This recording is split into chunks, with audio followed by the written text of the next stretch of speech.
we're both jamming to the music. And why not? Let's lift the vibration up. Lift the vibration up. Hi, Garry. Hey, Trina. Hey, everyone.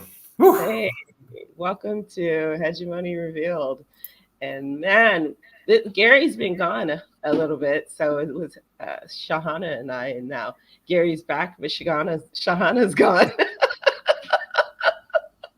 So she's visiting her daughter, which is beautiful. So we're holding the space for her with joy and with love, and hopefully she's watching and letting her know she's missed.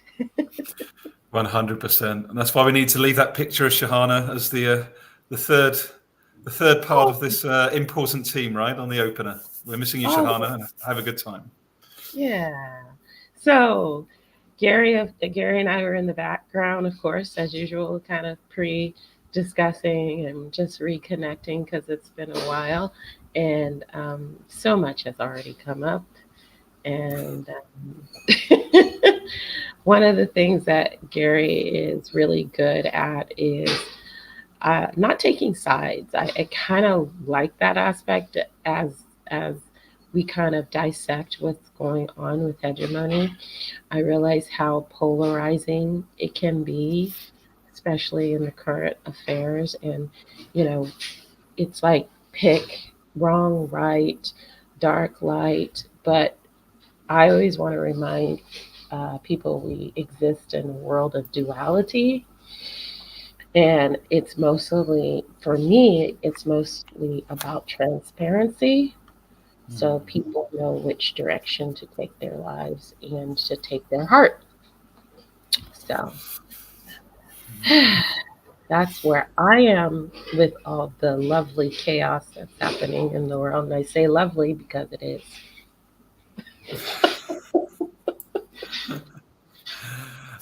May I ask, Trina, how's that showing up in your work for you personally and your clients at the moment? Because clearly when we started this project, this collaborative project between the three of us, only 4 or 5 months ago, so much has shifted even in that time.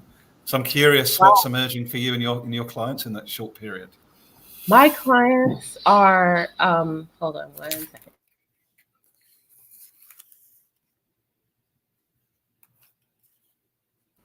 Sorry, my son has forgot that I am live and he's banging on something.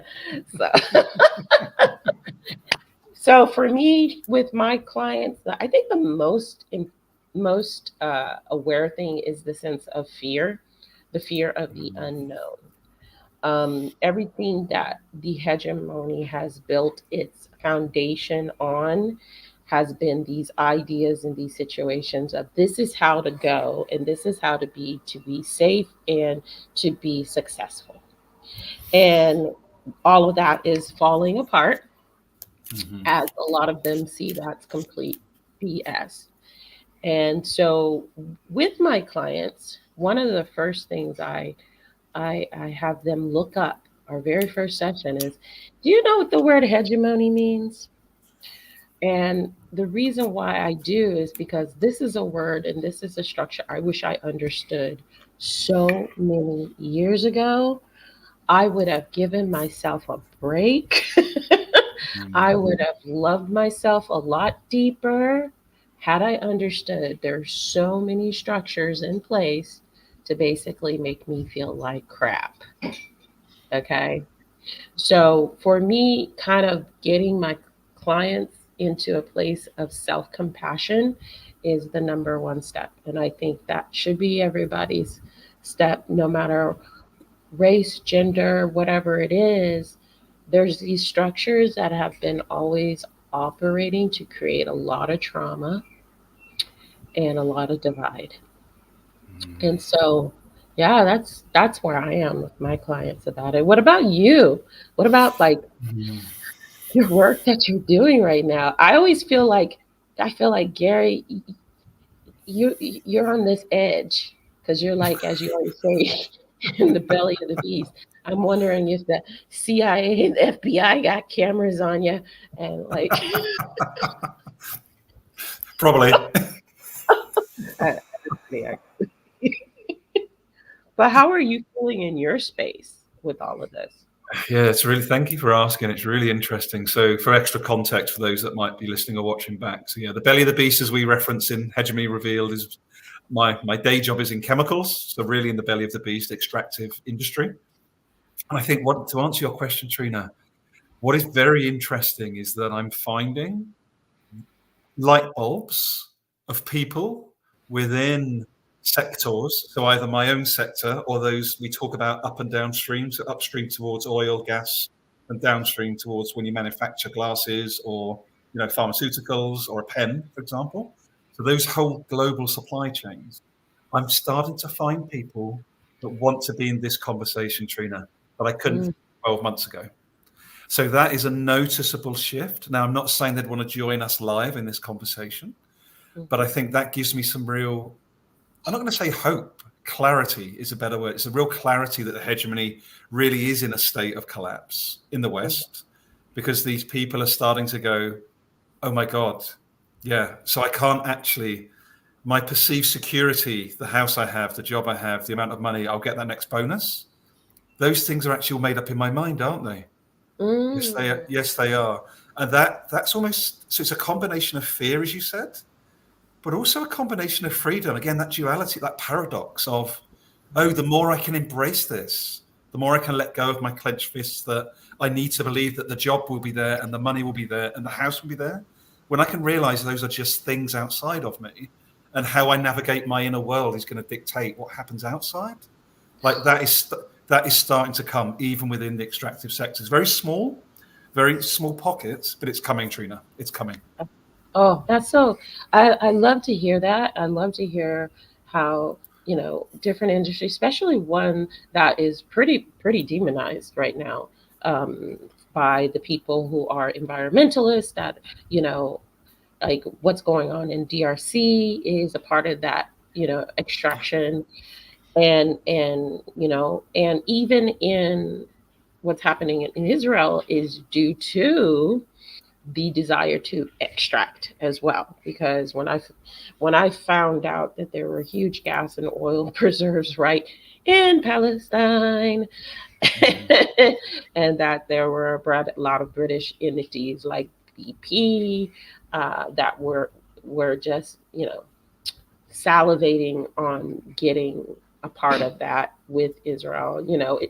It tells a lot Yes. about, it tells a lot. And so, you know, I think the biggest thing, you said, my takeaway from what you said is the clenching fists, the holding on, the holding on to illusionary concepts created by the hegemony on what's success, what is peace, what is everything externally. These things are all external aspects. And when people start really kind of, what I've been saying lately is vibrate higher. Mhm. And because I'm a strong believer on the spiritual side, because I always work with mind, body, and spirit, alignment. And when I mean spirit, I mean the internal compass that is innate in all of us that has nothing to do with religion. It's just our inner knowing. Okay. Beautiful. And like everything on this planet that is in um, balance, like with every animal, it understands the electrical field and have instincts, and knows which direction to fly, and all these type of things. We have that too. We are just extremely distracted, extremely distracted. And there's a lot of forces, hegemony, that make sure we stay distracted from our inner knowing.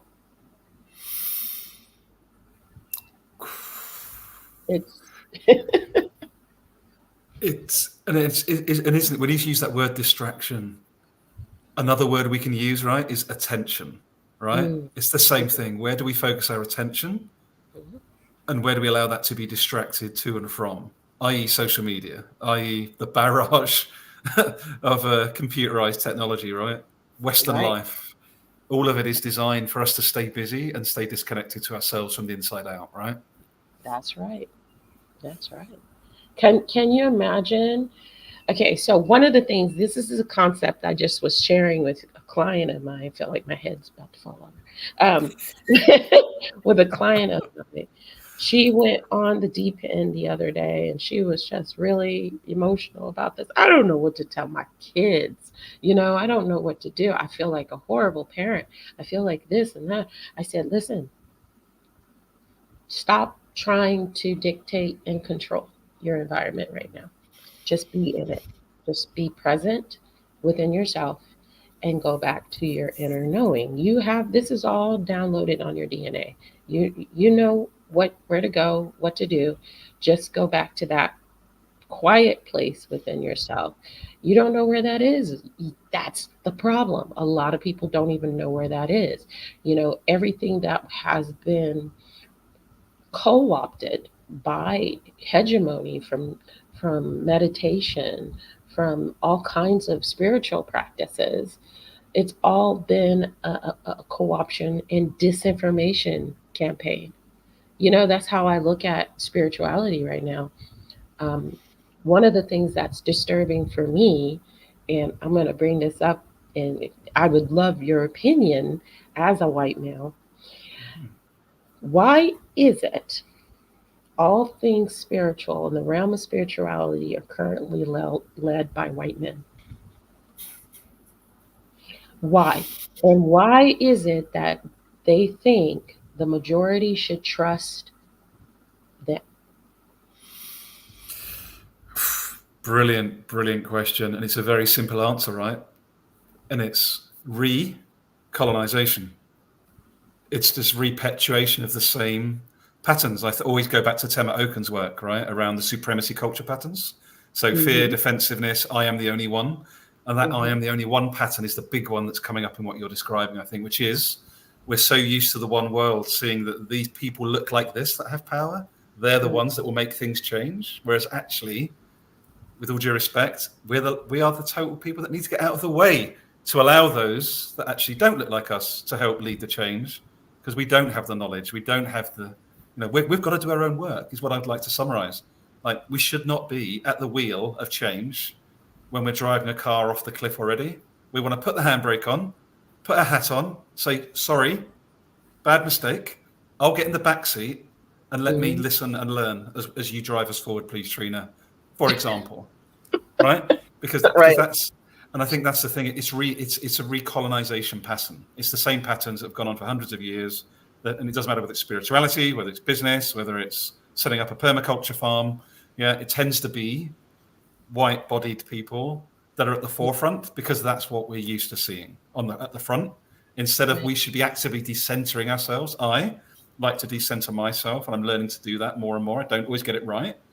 But there's two things. Yeah, we need to decenter ourselves and center those that have the wisdom, have the knowledge to help co-create new worlds, plural.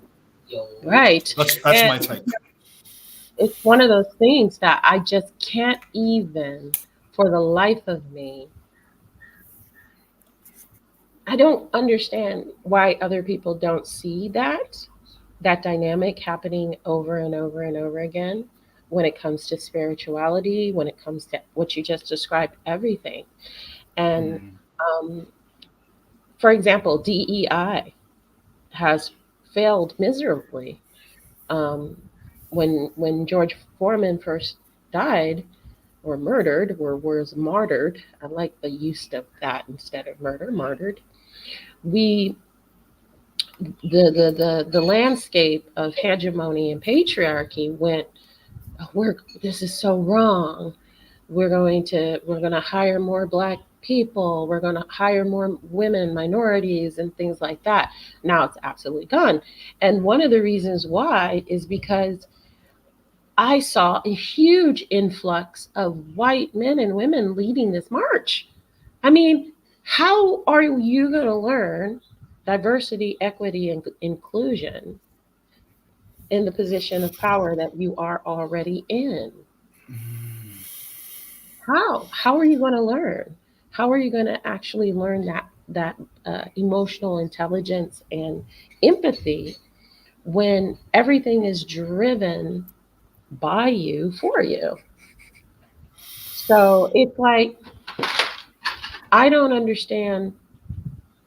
Well, I do understand. It's hegemony's way of saying, look, look, look, look, we're going to do this good thing over here because we don't want everybody to go on the deep end because we still need you to work.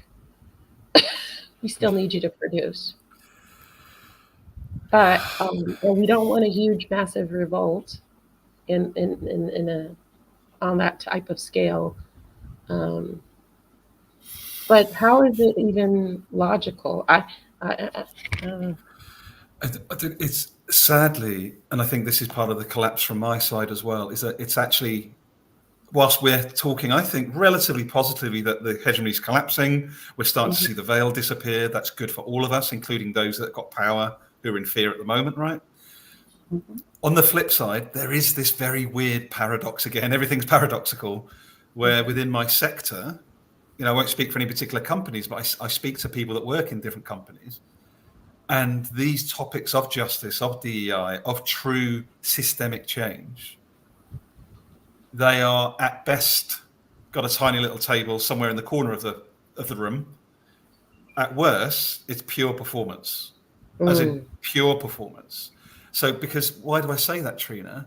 Because if we were really serious about it in the West, yeah, and I've written about this, you would redesign organizations to center justice, equity, inclusion by design so that everything you do and every decision you take is going to lead to reparations, land back, wealth back, redesign of a society that actually works for everyone, including those with power currently, but in a way that's healthy, connected, and co-creative and decolonized.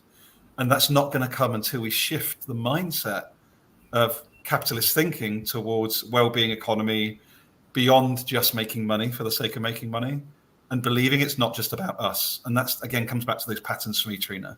And it's not a big stretch. It's a lot of work. I want to make a clarification as a white man that's doing the work. I've been on this journey for 10 years, the last 3 years on a decolonization journey. It's not a quick fix. And this is the bit I want to seed back to you, right? Mm. This work isn't a quick fix, right, Trina? Right. No, of course. It's what I say to my clients. It took you, depending on their age, 40 something years to get to here. Why do you think it's going to be overnight for you to be quote unquote healed?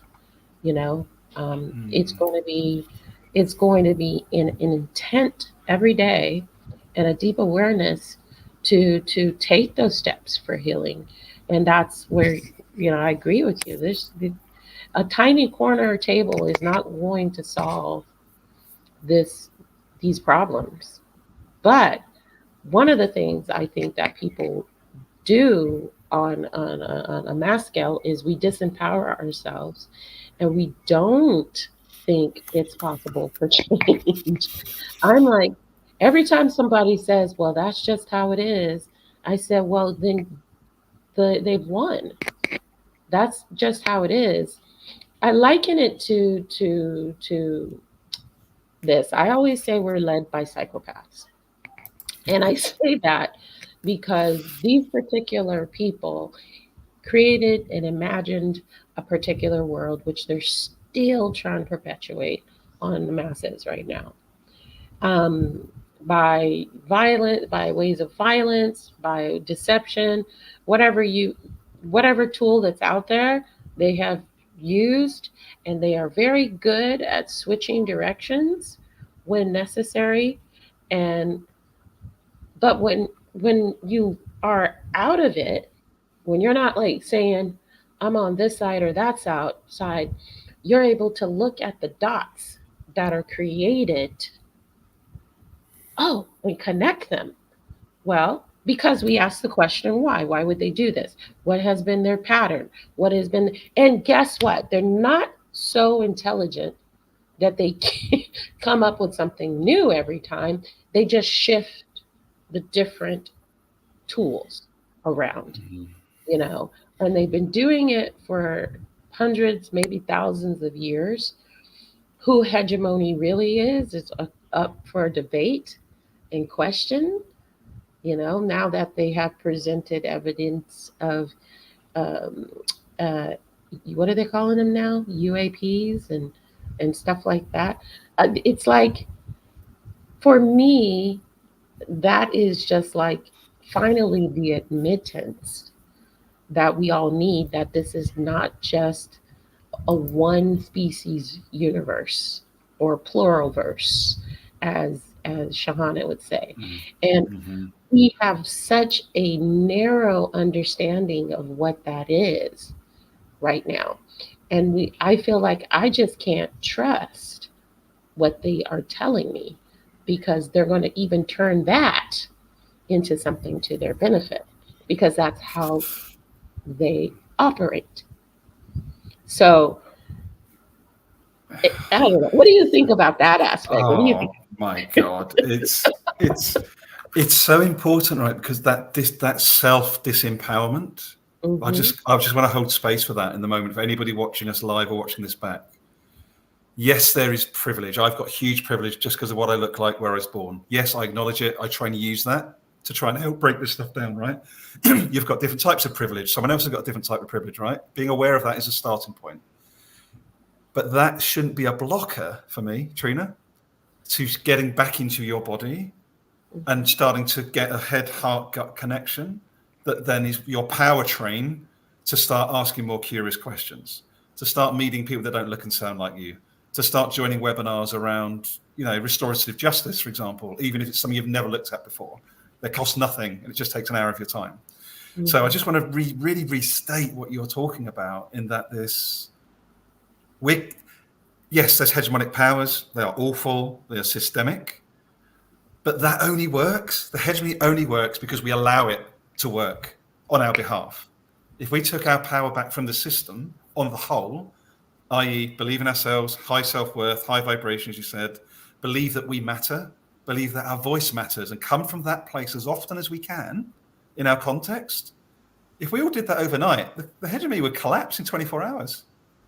So 8 billion people coming from that place, the energy would shatter the hegemony overnight. I'm 100% sure.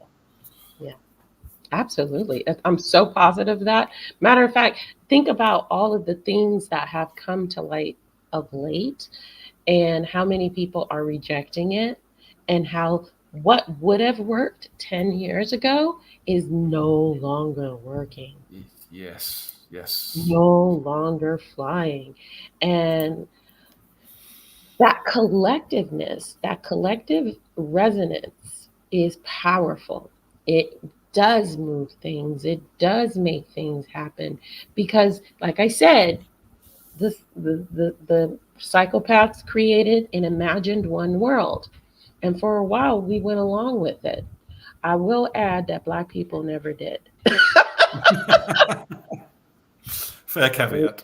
We've been calling out BS from the jump. Nope, they're lying. This is not.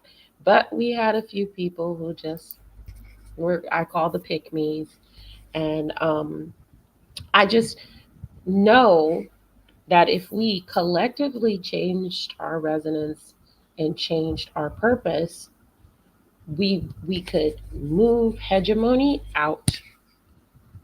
Of course, there will be always somebody, always something to try to replace it.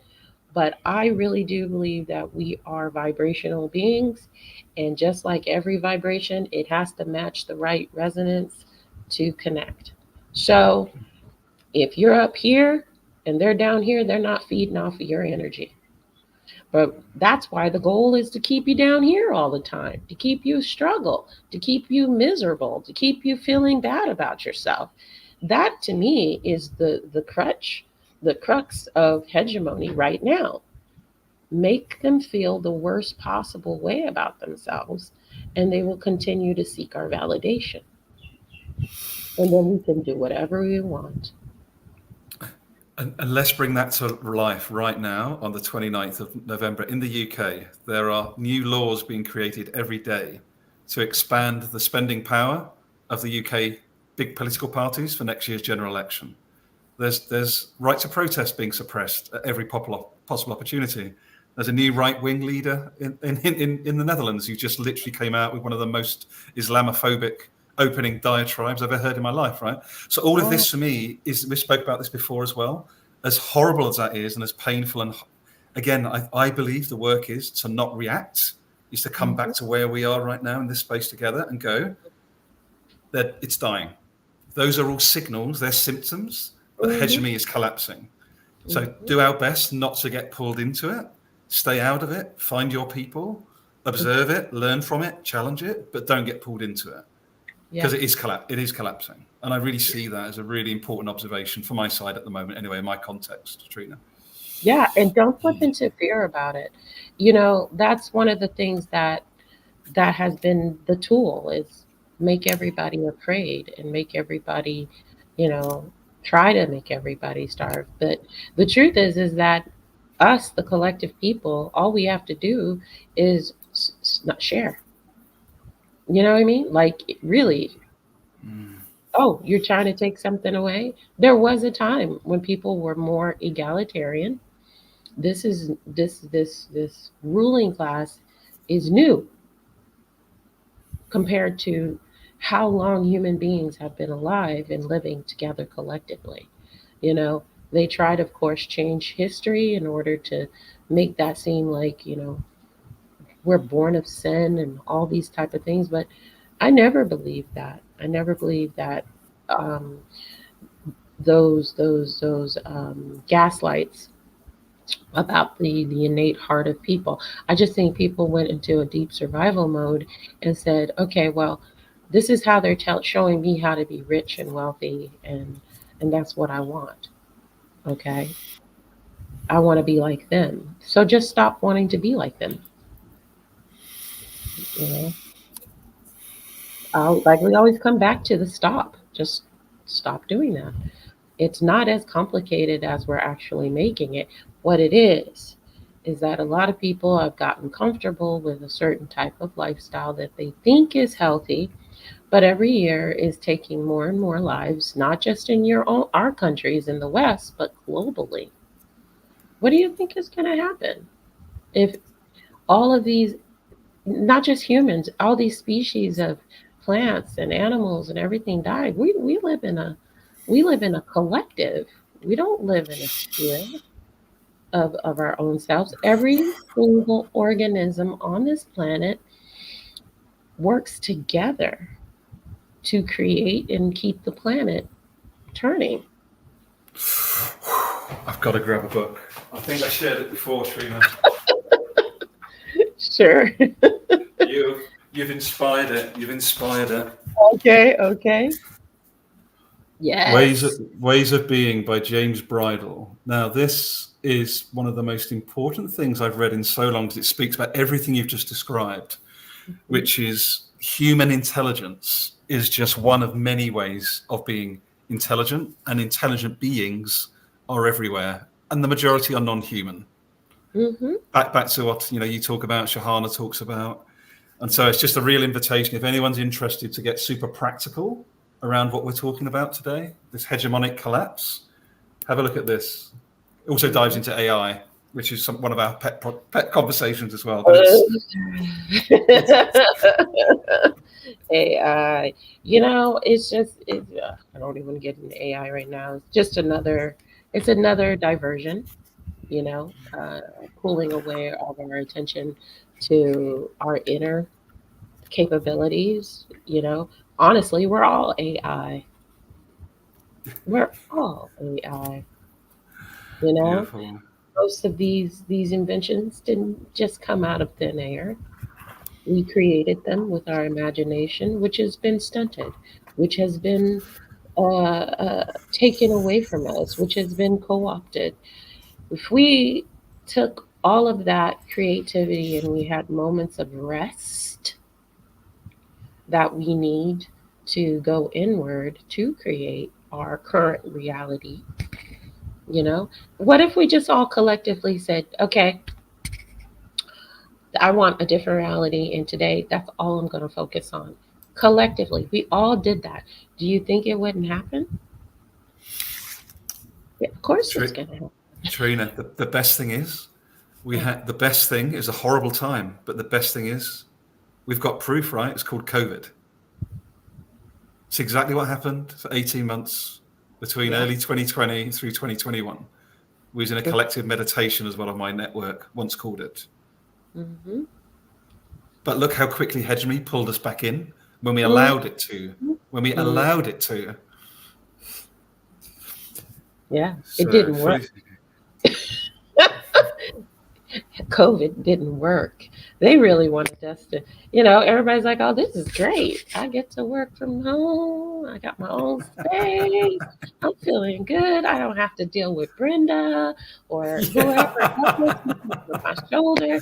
And all that productivity goes up. And then, of course, now they're trying to gaslight us into saying, oh, no, no, no, we can't be that productive.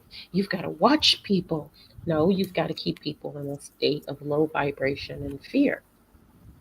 And you do that by making them feel threatened, making them feel incompetent. We don't really need them. That's what it comes down to. We really don't need them. And I think if more and more people discover their self sufficiency, they'll be able to. And I go back to, I mean, self sufficiency. There's a reason they took away our ability to grow our own food and farm. There's an ability where there's a reason they gaslighted us into thinking land was a commodity rather than a right to be land. Nobody owns land. But the moment they gaslighted somebody into going, sure, I'll sell you this land. How can we own the land?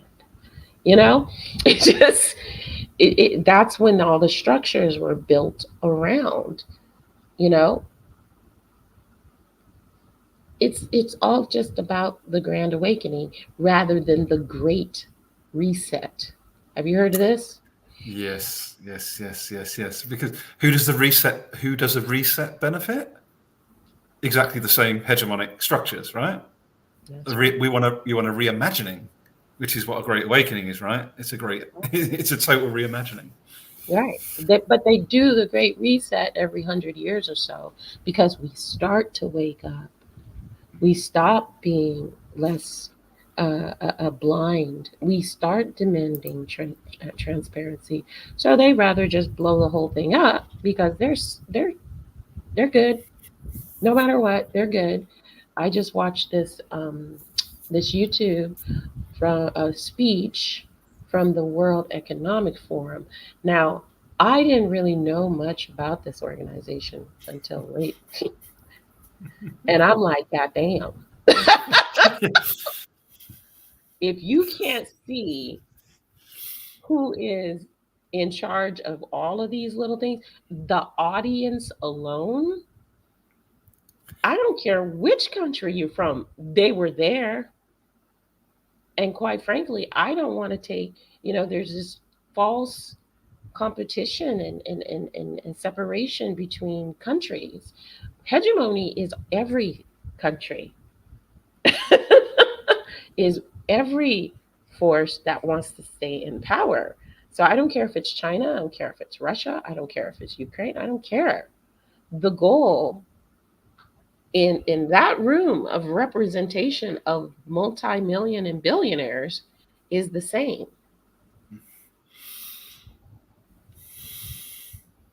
Keep the power. And I just love your invitation here.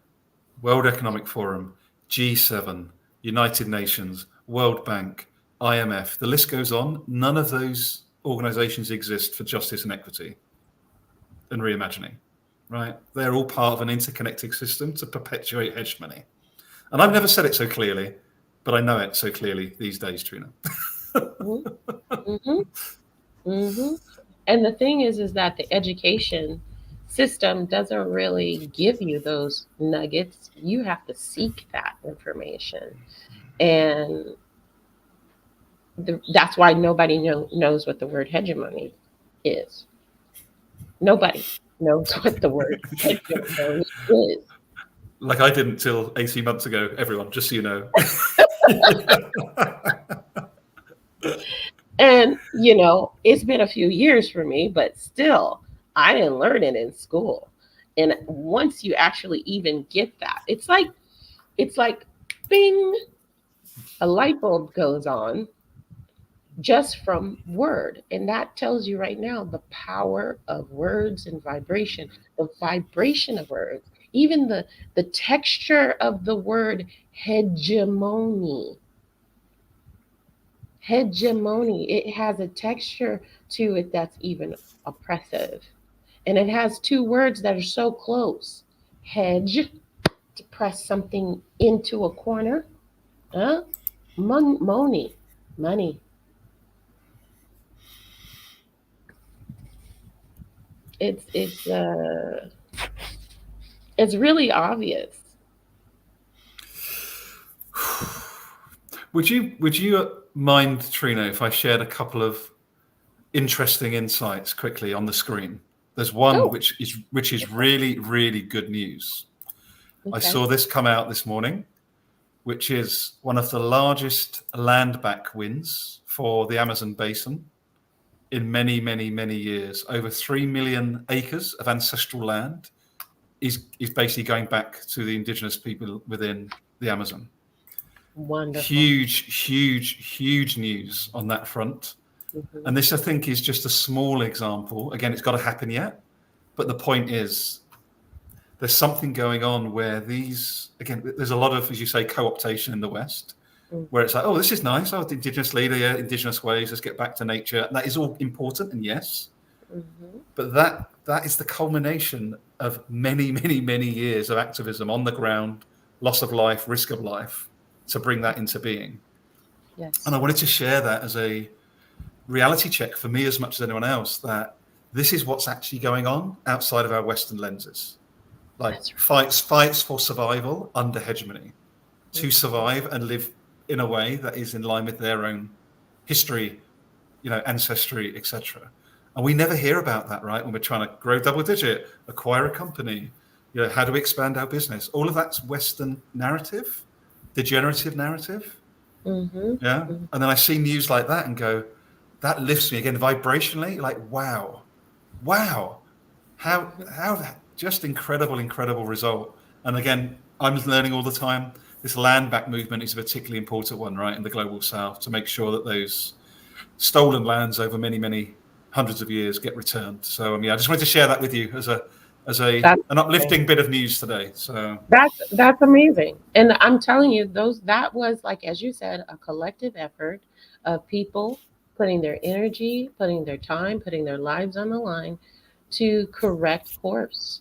That land, though maybe not owned by the people, definitely was not owned by the corporations. You know what I mean? That was their lifeline. That's their survival. That's their clean water. That's all of the things that are being polluted on the planet. And I never really considered myself much of an activist. I'm a lifeifist. That's not a word. I just made that up.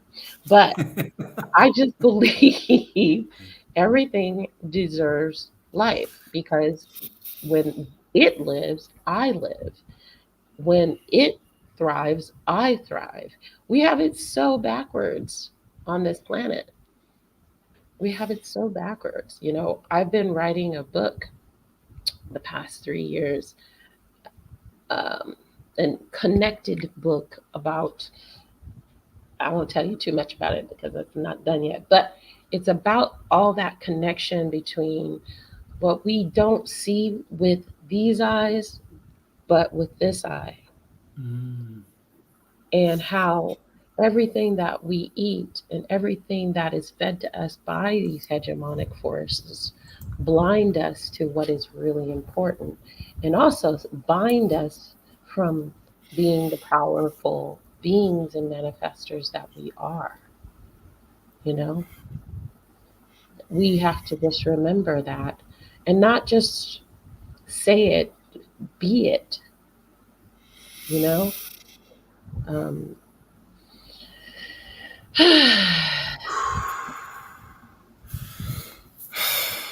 just amazing, Trina. We're missing you, Shahana, and we hope you're getting some value out of this if you're watching live or watching back. I always get value being with this amazing human, Trina, honestly. wow. But I just want to capture imagination, remembering, inside out power. None of that costs you a dime, people.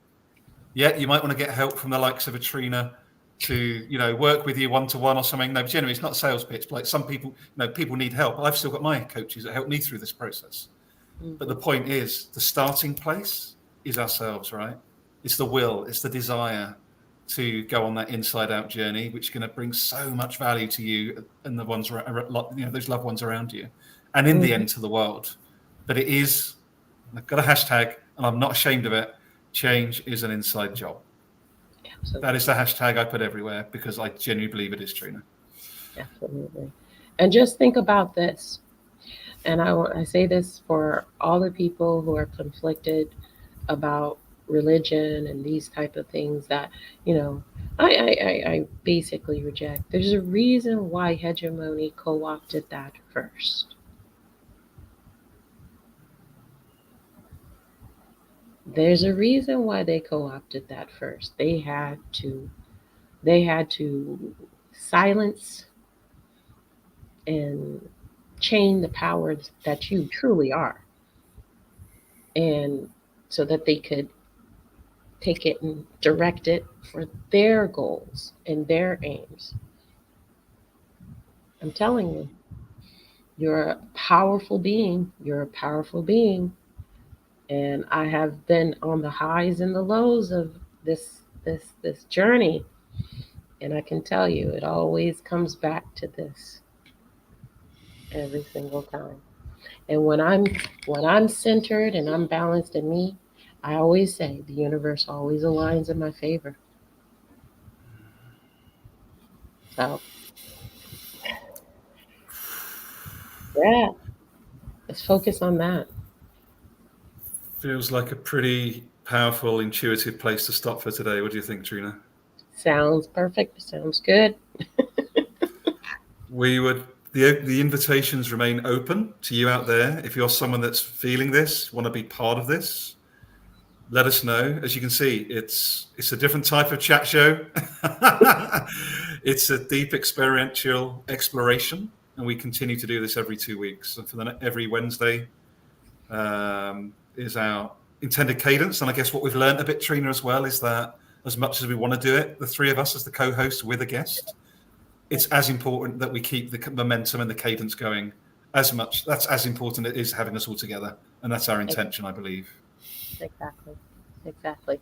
And I would also like to throw it out there. My sister, Elizabeth Leba, and I are doing a Friday exploration. Every Friday, we're talking about, you might find this interesting, white rage and narcissism, how they connect.